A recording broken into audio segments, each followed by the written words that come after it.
जिले की हर खबर सबसे पहले आप तक पहुंचाने का वादा, बस यही है एक इरादा। आज ही लगाए अपना पद्मेश डिजिटल सेटअप। नमस्कार, आप देख रहे हैं पद्मेश 24/7 न्यूज बुलेटिन की शुरुआत करते हैं हेडलाइन से।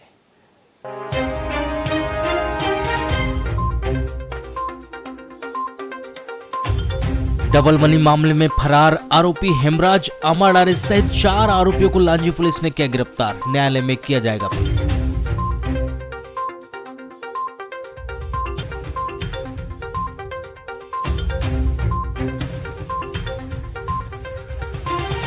फर्जी मार्कशीट से नौकरी पाने वाले 5वीं फेल आरोपी पहुंचा सलाखों के पीछे। 10वीं की फर्जी मार्कशीट के आधार पर डाक विभाग में ब्रांच पोस्ट मास्टर की पद पर हुआ था नियुक्त।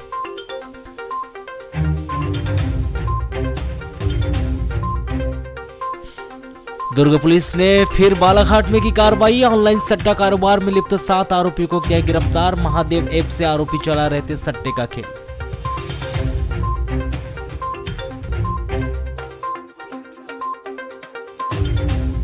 बहू को जिंदा जलाने के आरोप में पति सास ससुर को अदालत ने सुनाई आजीवन कारावास की सजा। वाराणसी के ग्राम बड़गांव पीपरिया का मामला।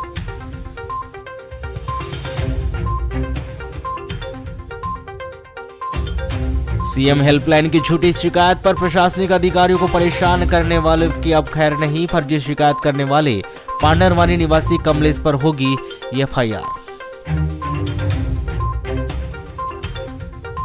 रेखलाल रहंगडाले होंगे बालाघाट नगरपालिका के नए सीएमओ। कलेक्टर डॉक्टर मिश्रा के आदेश पर दिया गया नगरपालिका बालाघाट के सीएमओ का प्रभार। प्रदेश शासन के निर्देश के अनुसार आंगनबाड़ी कार्यकर्ताओं को कार्य संबंधी विभिन्न जानकारियां ऑनलाइन ऐप में दर्ज कराने के लिए कहा गया, लेकिन ऑनलाइन ऐप में कार्य करने के लिए उन्हें अनेक परेशानियों का सामना करना पड़ रहा है। जहां ग्रामीण क्षेत्रों में नेटवर्क की समस्या बनी हुई है, तो वहीं दूसरी ओर ऐसी कई आंगनबाड़ी कार्यकर्ता हैं जिनके पास में एंड्रॉयड मोबाइल ही नहीं है। इसके चलते उन्हें रजिस्टर के साथ साथ मोबाइल ऐप में जानकारी ऐड करनी पड़ रही है।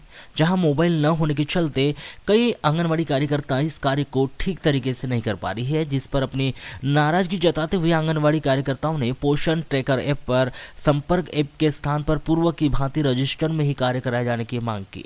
जहां पोषण ट्रैकर ऐप और संपर्क ऐप के विरोध सहित वर्षों से लंबित अपनी विभिन्न मांगों को लेकर शुक्रवार को आंगनबाड़ी कार्यकर्ता एवं सहायिकाओं ने कलेक्टर कार्यालय में ज्ञापन सौंपा।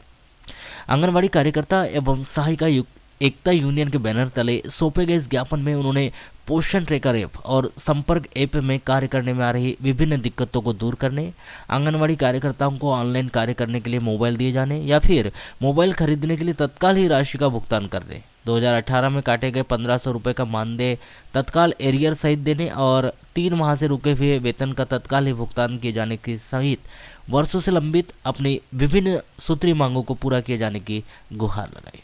हमारा 6 तारीख को पूरे प्रदेश में आज हम लोग ज्ञापन देने जा रहे हैं, क्योंकि 2024 में भी 23 में चुनाव आ रहे हैं, इसलिए मुख्यमंत्री के नाम और केंद्र सरकार के पीएम के नाम हम आज ज्ञापन दे रहे हैं। हमारी जो मांगे हैं उस ज्ञापन में वो अपनी मांगों को लेकर आए हैं। क्या प्रमुख मांग है? प्रमुख मांग तो ये है कि जो हम लोग को पोषण ट्रैकर में तकलीफ जा रही है उसको तत्काल बंद किया जाए और सरकार से ये निवेदन है कि हमें अपना पहले मोबाइल दिलाया जाए। या मोबाइल नहीं दे रही सरकार तो हमें पहले मोबाइल के लिए राशि दी जाए।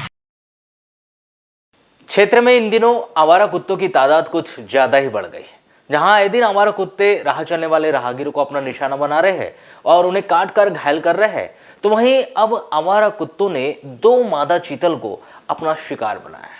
जहां शुक्रवार की सुबह गर्रा रेलवे क्रॉसिंग नर्सरी के पास 3 से 4 आवारा कुत्तों के झुंड ने नर्सरी में विचरण कर रही 2 मादा चीतलों पर हमला बोल दिया, जिसमें 2 वर्ष की मादा चीतल सहित 6 वर्ष के मादा चीतल की भी मौत हो गई।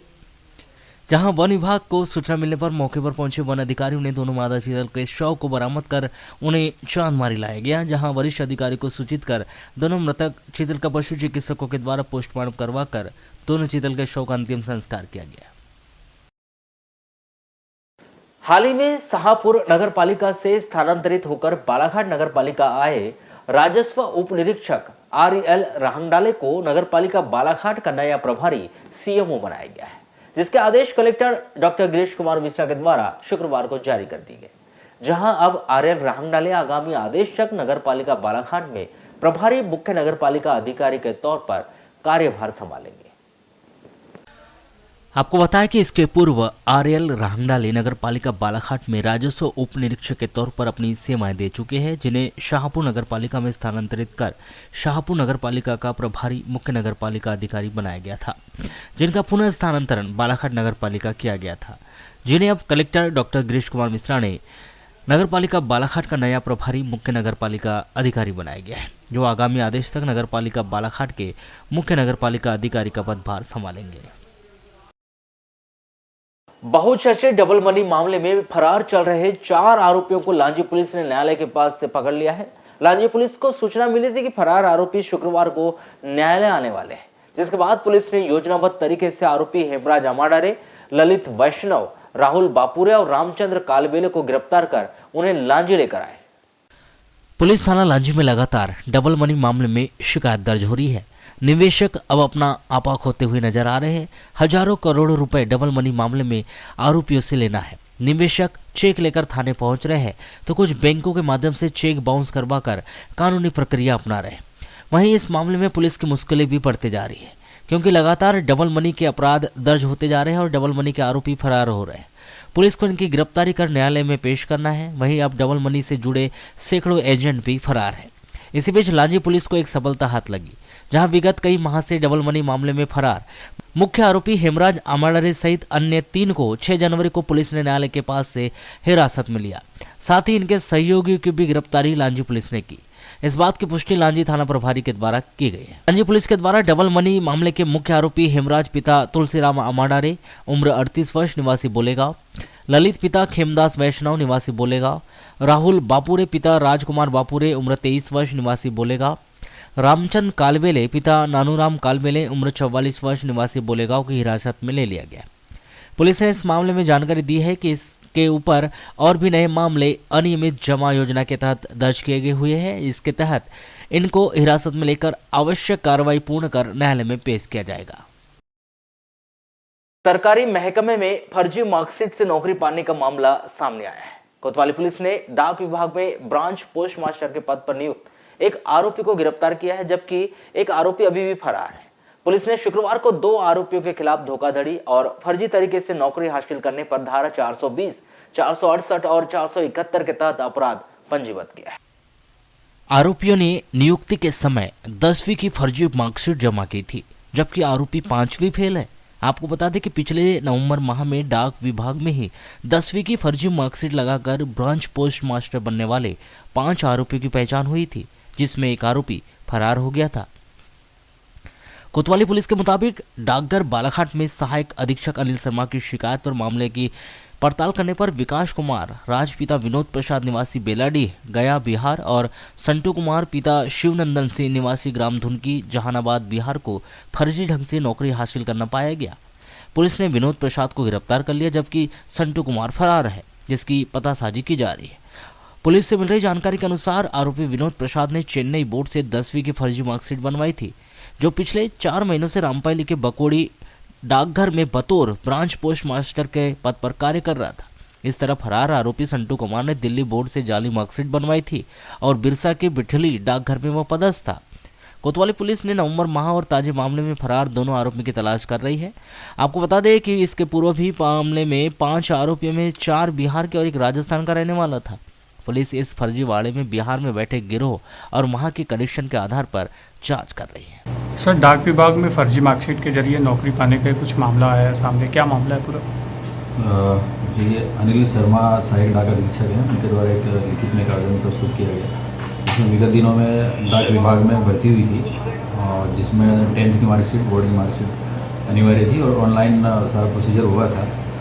और चूँकि कुछ 2 महीने पहले करीब और हमने एक FIR की थी उसमें 4 आरोपी गिरफ्तार हुए थे। सिमिलर वैसा ही मामला है, इसमें 2 आरोपी है जिनका वेरिफिकेशन होने के बाद पता चला कि उनकी जो 10th की बोर्ड की मार्कशीट थी वो फेक थी, फर्जी थी। उसी आधार पर उसमें धारा 420, 468 और 471 के तहत अपराध पंजीबद्ध कर विवेचना की है। अभी पुलिस हिरासत में कौन, कितने आरोपी हैं? दोनों हैं? जिसमें 2 आरोपी थे, 2 में से एक आरोपी है विकास कुमार राज, ये बेलाडीह में इनकी पोस्टिंग हुई थी अपना रामपाली के पास में, और ये रहने वाले मूलतः गया बिहार के हैं।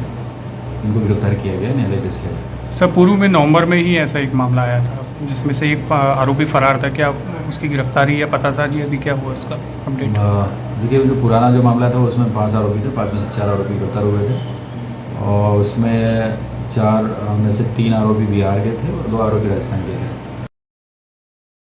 वर्षों से लंबित अपनी विभिन्न सूत्रीय मांगों को लेकर जिला अस्पताल प्रांगण में पिछले 23 दिसंबर से अनिश्चितकालीन हड़ताल पर गई मध्य प्रदेश आशा व आशा सहयोगी प्रकोष्ठ ने शुक्रवार को अपनी अनिश्चितकालीन हड़ताल स्थगित कर दी है। जहां जिला पंचायत सीईओ और मुख्य चिकित्सा एवं स्वास्थ्य अधिकारी से मिले ठोस आश्वासन पर उन्होंने अपने अनिश्चितकालीन हड़ताल स्थगित किए जाने का ऐलान किया, जिन्होंने 15 दिनों बाद अपने अनिश्चितकालीन हड़ताल स्थगित करने की घोषणा करते हुए स्थानीय मांगों को पूरा करने के लिए प्रशासन को 1 माह की मोहलत दी। जहां 1 माह के भीतर प्रशासनिक अधिकारियों के द्वारा दिया गया आश्वासन पूरा न होने पर सभी स्थानीय मांगों पर सहमति न बनने पर उन्होंने 1 माह बाद फिर से अनिश्चितकालीन हड़ताल शुरू किए जाने की चेतावनी दी है। 10,000 आपका मदद रुपया करके आप खाते से मिलान करें। जब खाते में मिलान करने के लिए जाते हैं तो वहाँ 6,000 के बदले में 3,500 आता है, 10,000 के बदले में 7,500 आता है, फिर दूसरे महीने में उसी प्रकार होता है। पर वो पैसा जो रुका हुआ है 2,500 3,000 जो उस महीने का है, तो उस महीने में वो प्लस होकर के बिल्कुल नहीं आता है, वो हर महीने ऐसी ही कटौती होती है। अभी तो हम विगत 23/12/2022 से हड़ताल में बैठे हुए थे और आज तक की तारीख में बैठे हुए थे, लेकिन हमको ऐसा लग रहा है कि डिपार्टमेंट से कोई हमारे बातों को मतलब पूरा नहीं हुआ है, उनने ध्यान नहीं दिया ऐसा लग रहा है हमको, क्योंकि हमारे यहाँ तक आए हुए थे हमारे सीएमओ सर भी, तो उन्होंने कहा कि आप मतलब अभी संविदा कर्मचारी लोग जो देने लेने वाले हैं वो हड़ताल में बैठे हुए हैं, तो मैं क्या करूँगा। और फिर उन्होंने कहा कि बजट का इशू है, तो बजट जब आएगा तब हम कर देंगे भाई, ऐसा कहा गया उनके द्वारा। और बोले कि आप लोग हड़ताल से उठ जाइए, यदि 15 दिन में आपकी मांग पूरी नहीं होती तो फिर से हड़ताल में बैठ जाइए। लेकिन ऐसा कोई आश्वासन दिया उन्होंने, मौखिक आश्वासन दिया, तो हमारी आशा बहनें संगठन की बैठक कर संतुष्ट नहीं हुई इस चीज़ से, आश्वासन मौखिक आश्वासन से संतुष्ट नहीं हुई, इसलिए कंटिन्यू हड़ताल पे जारी रहे। और आज हम लोग यदि हड़ताल वापस ले रहे हैं तो मतलब अभी हमारे दीदी वगैरह मौसम दीदी वगैरह से, और अभी यहाँ पर हम जिला पंचायत में आए हुए थे, जो भी मतलब अधिकारी सीओ साहब हैं, अपने जो भी जनपद अध्यक्ष वगैरह हैं, सब इन लोगों के कहना चाहिए आधार पे ले रहे हैं कि वो चाह रहे हैं कि हमारी मांगे, हमारे सीओ साहब ने भी कहा कि हम बिल्कुल तत्काल अभी 2-2.5 घंटे में आपसे चर्चा कर लेते हैं इस बारे में कि क्या समस्या है आपकी, पूरी हो जाएगी इस वजह से। और फिर हमारी आशाएं दूर दराज से आती हैं, पूरे बालाघाट ज़िले में दूर दराज से आती है, और मौसम की शीतलहर ऐसी समस्या आई है, तो उस वजह से हम लोग हमारी बहनों की परेशानियों को देखते हुए आज हम हड़ताल को कुछ दिनों के लिए पोस्टपोन करते हैं। यदि 1 महीना के अंदर हमारी आश्वासन के हिसाब से यदि हमारी मांगे 1 महीना के अंदर पूरी नहीं होती तो पुनः हमारी आशा और आशा पर्यवेक्षक बहनें हड़ताल पे लौट आएंगी। अब सारी इसकी जवाबदारी शासन प्रशासन और डिपार्टमेंट। किसने दिया है आपको 1 महीने का? दक्षिण सामान्य वन मंडल वन परिक्षेत्र वारासुनी कार्यालय के अंतर्गत ग्राम पंचायत कोस्ते में 5 जनवरी को वन समिति के निर्वाचन की प्रक्रिया संपन्न की गई, जिसमें 394 मतों से धनलाल सिरसागर ने विजयश्री हासिल की। प्राप्त जानकारी के अनुसार पूर्व में वन विभाग के द्वारा कोस्ते वन समिति के निर्वाचन के लिए अधिसूचना जारी की गई थी, जिसमें ग्राम के धनलाल पिता अंबर क्षीरसागर व सुरेश पिता गणपतराव चौधरी के द्वारा नाम निर्देशन पत्र दाखिल किया गया था, जिसके बाद विधिवत समस्त प्रक्रिया का पालन कर निर्वाचन की समस्त प्रक्रिया पूरी करते हुए 5 जनवरी को ग्राम पंचायत कोस्ते के पंचायत भवन में मतदान प्रक्रिया निर्धारित की गई। 5 जनवरी को ग्राम पंचायत भवन में मतदान प्रक्रिया वन विभाग के अधिकारियों की उपस्थिति में प्रारंभ की गई, जिसमें बैलेट पेपर से मतदान कराया गया। मतदान प्रक्रिया सुबह 9 बजे प्रारंभ की गई, जो दोपहर 3 बजे तक चले। जिसके बाद मतदान केंद्र का गेट बंद कर उपस्थित लोगों के मतदान करवाए गए, जिसमें 2500 मतदाताओं में से 1278 मतदाताओं ने अपने मतदान का उपयोग किया। इस प्रकार 51.12% मतदान हुआ। यह प्रक्रिया निर्वाचन पीठासीन अधिकारी परिक्षेत्र सहायक वारासुनी भूपेंद्र वासनिक और अन्य वन अमलों की उपस्थिति में संपन्न कराई गई, जिसमें मतदान प्रक्रिया संपन्न होने के बाद मतगणना प्रारंभ की गई, जिसमें धनलाल पिता अंबर क्षीरसागर ने 827 मत हासिल किए, तो वहीं सुरेश पिता गणपतराव चौधरी ने 433 मत हासिल हुए। इस दौरान 18 मत निरस्त भी किए गए। 1260 मत वैध पाए गए, जिसमें अत्यधिक मत प्राप्त कर धनलाल सिरसागर ने 394 मतों से विजयश्री हासिल की, जिसके बाद उनके समर्थकों में भारी खुशी का माहौल देखा गया। 4 दिन बाद छत्तीसगढ़ की दुर्ग पुलिस ने ऑनलाइन सट्टा के गोरख धंधे में लिप्त 7 आरोपियों को कोतवाली थाना क्षेत्र के अंतर्गत बूढ़ी के रामनगर से धर दबोचा है। इससे पहले दुर्ग पुलिस ने वारासिवनी से इसी मामले में 6 आरोपियों को गिरफ्तार किया था, लेकिन दोनों ही बार दुर्ग पुलिस ने लोकल पुलिस को बगैर कोई सूचना दिए कार्रवाई को अंजाम दिया है। शुक्रवार को बूढ़ी में हुई दुर्ग पुलिस की कार्रवाई की भनक कोतवाली पुलिस और जिले के वरिष्ठ पुलिस अधिकारियों तक को नहीं लगी। इस संबंध में अतिरिक्त पुलिस अधीक्षक विजय डावर ने दूरभाष पर चर्चा के दौरान बताया कि शुक्रवार को हुई कार्रवाई में कोई जानकारी लोकल पुलिस को नहीं दी गई। हालांकि इंटर स्टेट मामलों में दूसरे राज्य की पुलिस आमतौर पर लोकल पुलिस को कार्रवाई से जुड़ी जानकारी देती है। मामले के संबंध में मिल रही जानकारी के अनुसार दुर्ग पुलिस ने 7 आरोपियों के पास से 3 लैपटॉप, 13 नग मोबाइल और ATM कार्ड बरामद किए। बताया गया कि रामनगर में Mahadev book app 223 number branch का संचालन हो रहा था, जिसमें विभिन्न बैंक खातों से सट्टे के पैसों का लेन देन चल रहा था। यह कार्रवाई एंटी क्राइम साइबर यूनिट तथा थाना भिलाई पट्टी की संयुक्त कार्रवाई है। आपको बताते कि दुर्ग में महादेव ऑनलाइन सट्टा ऐप से सट्टे के संचालन की जानकारी मिलने पर दुर्ग के पुलिस अधीक्षक डॉक्टर अभिषेक पल्लव ने अतिरिक्त पुलिस अधीक्षक और उप पुलिस अधीक्षक को आरोपियों की गिरफ्तारी के निर्देश दिए थे। दुर्ग पुलिस को बूढ़ी रामनगर के एक मकान में दुर्ग भिलाई और कुछ स्थानीय लोगों के द्वारा महादेव ऐप से सट्टा संचालित करने की सूचना प्राप्त हुई थी। दुर्ग पुलिस ने इस मामले में आरोपी अंकित पिता विजय मेश्राम उम्र 28 वर्ष निवासी सुपेला भिलाई, आशीष पिता विजय मेश्राम उम्र 20 वर्ष निवासी लांजी बालाघाट, शोभित उर्फ विक्की गुप्ता पिता राजू गुप्ता उम्र 26 वर्ष निवासी सुपेला भिलाई, नरेंद्र सहारे पिता हेमराज सहारे 20 वर्ष निवासी ग्राम सावरी लांजी बालाघाट, हर्ष सोनी पिता रामलाल सोनी उम्र 22 वर्ष निवासी लांजी, ललित पटेल पिता नीलाजी पटेल उम्र 24 वर्ष शेरपार वारासुनी और कपिल पिता दुर्गा प्रसाद बिसई उम्र 24 वर्ष निवासी शेरपार वारासुनी को गिरफ्तार किया गया है। वर्षों से लंबित अपनी विभिन्न सूत्रीय मांगों को लेकर 15 दिसंबर से अनिश्चितकालीन हड़ताल पर रहे संविदा स्वास्थ्य कर्मचारियों की हड़ताल प्रदेश नेतृत्व के द्वारा शुक्रवार को स्थगित कर दी गई, जहां पिछले 23 दिनों से अनिश्चितकालीन हड़ताल पर बैठे इन कर्मचारियों ने राष्ट्रीय स्वास्थ्य मिशन भोपाल से मिले ठोस आश्वासन के बाद हड़ताल स्थगित करने का ऐलान किया है। बताया जा रहा है कि पिछले 23 दिनों से हड़ताल पर बैठे इन कर्मचारियों की प्रमुख 10 सूत्रीय मांगों में से 6 सूत्रीय मांगे मान ली गई, जिन्हें पूरा करने के लिए राष्ट्रीय स्वास्थ्य मिशन भोपाल के द्वारा 30 दिनों का वक्त हड़ताली कर्मचारियों से मांगा गया है। जहां 30 दिनों के भीतर इन मांगों को पूरा किए जाने से मिले ठोस आश्वासन पर अब स्वास्थ्य विभाग में पदस्थ संविदा स्वास्थ्य कर्मचारियों ने 15 दिसंबर से जारी अपनी अनिश्चितकालीन हड़ताल को आगामी 30 दिनों तक के लिए स्थगित किए जाने का ऐलान किया। जिन्होंने आश्वासन के 30 दिनों के बाद भी अगर मांग पूरी नहीं होती है तो 30 दिन के बाद एक बार फिर से अपनी इन्हीं मांगों को लेकर अनिश्चितकालीन हड़ताल किए जाने की चेतावनी दी। समाप्त नहीं हुआ था, अभी इसको स्थगित किया जा रहा है क्योंकि जो राष्ट्रीय स्वास्थ्य मिशन है भोपाल में स्थित, जिसके 10 सूत्री मांगों को लेकर जो हम पहुंचे थे उनके पास, उसमें 6 मांगों को मान लिया गया है। इसमें बिंदुवार ये है कि जो हड़ताली समय था उस समय का वेतन आहरण, EPF, EL, निष्कासित साथियों का पुनः बहाली, ऐसे 5-6 बिंदुओं पे उन्होंने हमारी मांग रख ली है और उन्होंने हमसे 30 दिन का समय मांगा है इन मांगों को पूर्ण करने के लिए। तो यह स्थगन की प्रयास जारी है। अगर सभी जिले एक साथ स्थगन कर देते हैं तो हम NHM ऑफिस को हम 30 दिन का समय देने जा रहे हैं ताकि वो हमारी मांगों को बहाली के रूप में प्रस्तुत करें। हाईकोर्ट के आदेश पर वार्ड नंबर 1 का अवैध अतिक्रमण शीघ्र ही हटेगा, जिसके लिए बकायदा स्थानीय प्रशासन ने नोटिस भी जारी कर दिया है और अतिक्रमण करने वाले को नोटिस भी जारी कर दिया गया है। 6 जनवरी की दोपहर 12 बजे तहसीलदार, नायब तहसीलदार, नगरपालिका CMO व हल्का नंबर पटवारी भी मौके पर पहुंचे। वस्तु स्थिति का जायजा लेते हुए अतिक्रमणकारियों को 2 दिन का समय दिया गया, वरना बुलडोजर की सहायता से अतिक्रमण हटाने की बात भी कही गई। सर, आज वार्ड नंबर 1 में आप पहुंचे थे, क्या है पूरा प्रकरण? ये प्रकरण तो बहुत पहले का है, 2017-18 का प्रकरण है, जिसमें माननीय उच्च न्यायालय द्वारा उच्च न्यायालय में प्रकरण इसका प्रचलित था। उसमें कार्यवाही और निर्देशित किया गया था अतिक्रमण हटाने की। परंतु अभी तक के कार्रवाई नहीं की गई, जिसका मौका मुआयना किया जा रहा है, जिसमें हम लोग पूरी टीम है, हमारे थाना प्रभारी हैं, सीएमओ हैं और हमारी सभी टीम है। जिन लोगों ने अतिक्रमण किया है उनको सूचित किया जा रहा है कि वो अपना सामान उठा लें। उनको आज का और कल का समय दिया जा रहा है। संडे के दिन इन अतिक्रमण हटाने की कार्रवाई की जाएगी।